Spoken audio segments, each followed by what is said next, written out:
Doble higpit pa rin ang seguridad sa Holosulu matapos ang kambal na pagsabog sa katedral doon. Pero kahit nabutasan ng araw na ang mga otoridad, itinanggi naman nilang may security lapse. Nakatutok si Marisol Abduraman. Sa Peace and Order Council meeting sa Jolo, umamin ang mga otoridad na nabutasan sila nang maganap ang magkasunod na pagsabog sa Our Lady of Mount Carmel Cathedral noong January 27. Sa kabila raw ng mahigpit na seguridad na pinapatupad sa Jolo. May security lapses na nangyari dahil kung walang security lapses, walang makapasok. May narilib ba? Hindi lapse.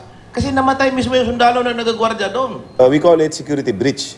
So nabutasan tayo. So that's why we have to reconsider again na a determined terrorist will really do his thing kahit anong mga wala no such thing as impenetrable barrier.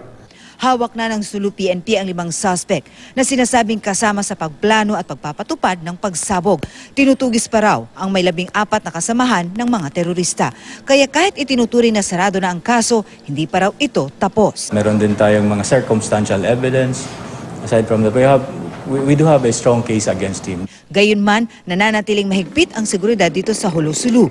Dumadaan sa security check ang mga sasakyan. Ang militar na mismo dito ang nagsabi na hanggang ngayon, meron pa rin silang natatanggap na impormasyon na meron pa rin daw mga IED na nakakalat dito sa Jolo. Kaya naman nananatiling napakahigpit ng seguridad na pinapatupad dito.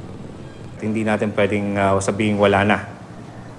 We cannot 100% account kasi di naman natin alam ilan na ang nagawa ng kalaban. Kung ilan ang nagawa ng grupo na to, ng grupo na yon, kaya ngayon ang hinahanap natin. Sobrang higpit pero napakamabot. Okay lang kasi kakabuti naman yun eh. Sa patikol kung saan tinutugis ang Abu Sayyaf, pati mga bigas sa pinapasok, chine-check. Maigi raw na makasigurong hindi para sa mga bandido ang mga pagkain. May mga ilang bahay dito na niransak ng Abu Sayyaf dahil sa gutom.